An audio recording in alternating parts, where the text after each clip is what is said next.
বাঙালি মানেই হলো বৈচিত্র্যময় ভর্তার বাহার। তো আমরা আর গরুর মাংসর ভর্তাটা কেন বাদ রাখবো? আজকে আমি চলে আসলাম গরুর মাংসের ভর্তা রেসিপি নিয়ে।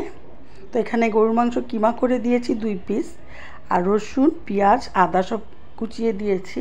রসুনগুলো আস্তই ছিল, শুকনো মরিচ আর একটু তেল আর 1 কাপ পানি দিয়ে ঢেকে দিব।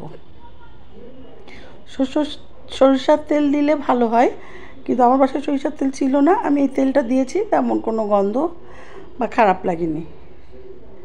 অসম্ভব মজাদার একটা ভর্তা। যারা খেয়েছেন তারা তো খেয়েছেনই, যারা এখনও রেসিপিটা ট্রাই করেননি আজই ঘরের সকল উপাদান থাকলে ট্রাই করে দেখবেন।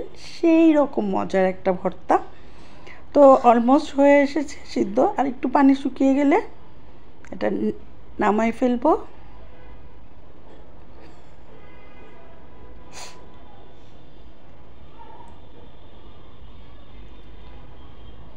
মাংসগুলো সিদ্ধ হয়ে আসছে। রসুন আদাগুলো চিকন করে কেটে দিয়েছিলাম, রসুনগুলো কোয়া কোয়া রেখেছিলাম, শুকনো মরিচ দিয়েছিলাম।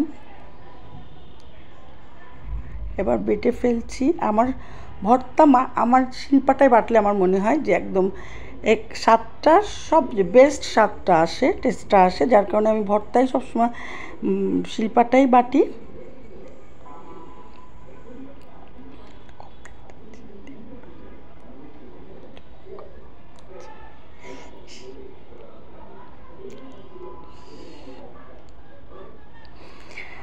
ভর্তাটা অলমোস্ট হয়ে গিয়েছে, এখন হচ্ছে খাওয়ার পালা।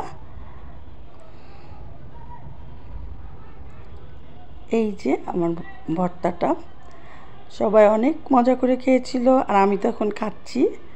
সত্যি অনেক মজা হয়েছিল। তো সবাই ভালো থাকবেন, সুস্থ থাকবেন, যে যার জায়গা থেকে সবার পাশে থাকার চেষ্টা করবেন, এবং যে অবস্থায় আছেন আলহামদুলিল্লাহ। সবাই ভালো থাকবেন। আল্লাহ হাফেজ।